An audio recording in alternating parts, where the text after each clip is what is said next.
with the Rockets and finished up on Sunday, and maybe that explains this. The Warriors plus 160 to win the series per ESPN bet. First time in 28 playoff series under Steve Kerr that the Warriors are underdogs. Steph Curry, got your underdog right here. Warriors up 5 in the second quarter, 13 points, 5 of 9 shooting, 3 for 6 from 3 for Curry, but it was a short night. Grabbing at his hamstring, makes the floater to put the Warriors up 7, but he immediately motions to the bench that he needs to come out. He would head immediately to the locker room, would not return with a left hamstring strain. More on that coming up later. Draymond Green would pick up the scoring in Curry's absence. Green started knocking down threes, hit 4 of them in the first half, put the Warriors up 14 with that one, and then they try to run him off the line, and he gets to the rim. 16 points and a half. Warriors up 13 at the break. Minnesota season low 31 points in the first half. 9 minutes left in the third. Anthony Edwards no good. Warriors push it. Buddy Hield for 3. Got it. Hield 5 for 8 from 3. The Warriors up 20. Next Timberwolves possession. Naz Reid finally gets one to go for Minnesota. They were 0 for 16 from 3 before that make, but they're still down 17. Third quarter, Jimmy Butler banks in a prayer. 18 of 42 for Golden State from 3. Butler with 20 points. Warriors up 16. 3.5 minutes left in the third. Hield. How about 3 more? The hero of Game 7 against Houston doing it again. Warriors up 19. Under 8.5 left to go now in regulation. Timberwolves down 15. Edwards put him on the line as well. Timberwolves down 12 after the free throw. 7.5 minutes to go. Edwards again. Timberwolves down 10. 3 minutes left in the fourth. Timberwolves down 12. Edwards. First 3 of the game for him. In fact, his only one. He was 1 for 5 from 3, 9 for 22 from the floor. 23 points as Minnesota shot 40%. But Hield answers with a 3 of his own. He had 24. Warriors win it 99-88. They're 21-1 in post-game series after winning Game 1 under Steve Kerr. I'm Batman today. I saved the day. He's still Robin. All right, well, I'm still Robin, yes. And Steph's still Batman. And Buttered is still who he is. Call me Buttered. Any general update on Steph? Any prognosis at all? Just day to day. He'll get an MRI tomorrow. He's obviously crushed, but you know, the guys picked him up and played a great game, and obviously we're all, you know, concerned about Steph, but it's part of the game. You just guys get hurt and you move on. Our guys did a great job of moving on and getting a great win.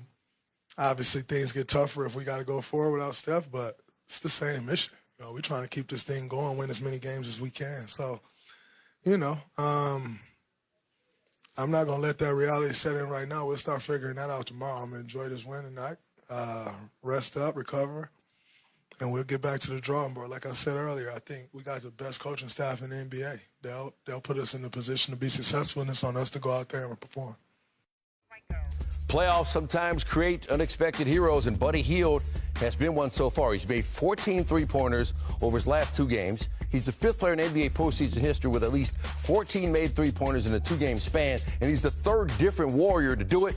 I think you know the other 2, Steph Curry and Klay Thompson. Now, let's listen to Chris Finch after his team lost at home in Game 1. What is there to talk about? I mean, you're the leader of the team, and you got to come out and set the tone, you know, in all ways that happens. And if your shot's not going, like you still have to carry the energy. Coach was saying that he relies on you to set the tone from the start, and he didn't quite see that. Do you feel like you were off at all just in that department, or just kind of the way that you started the game?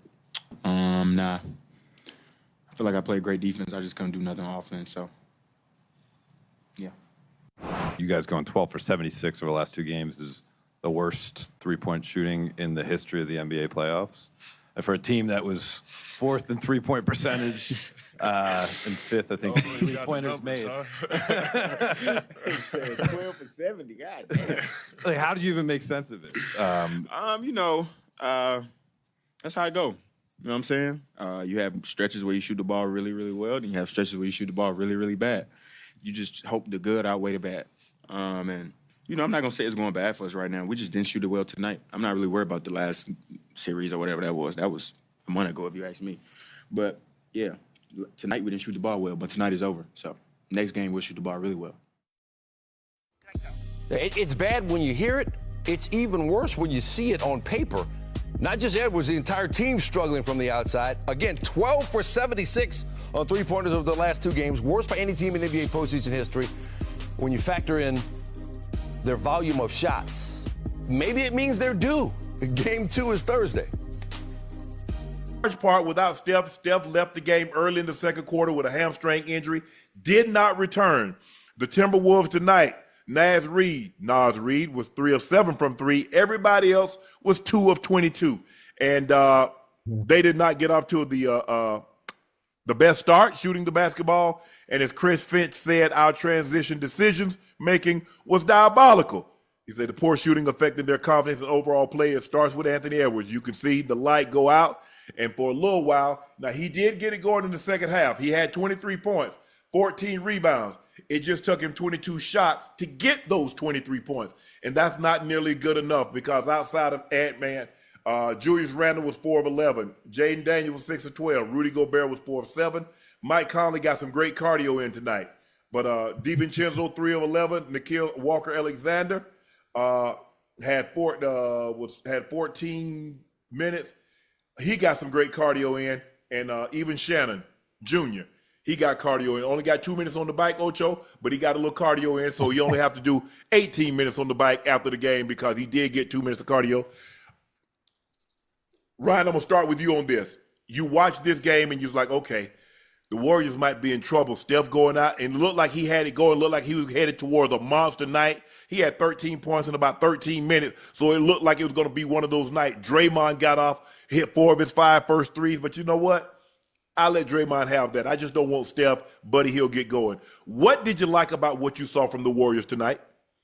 Man, the first thing they could have did, he could have pulled that hamstring on Sunday. Last Sunday, he could have pulled that hamstring. We'd be having a whole different conversation now. Okay, let's get that out there right now, first and foremost. But, man, I don't think people understand and give Golden State the credit defensively. They are sound. They're smart. Steve Kerr will get out there and switch defenses. I saw stuff I've never seen in the series against Houston, against our guys. He ran 3-2 zone. He ran 1-3-1 in the NBA. That's something you never see to take away the elbows. And he doesn't mind switching stuff. He'll go play big. He'll go small. And right now, one thing he's doing, he's daring Rudy Gobert. He's saying, I'm going to put Jimmy Butler. I'm going to put Draymond. We're not putting a guy above 6'8" on you. And he's really challenging Gobert to score the ball inside the paint. Now, against Şengün and Steven Adams, he went big. You saw a lot of Quentin Post. You didn't see Quentin Post tonight.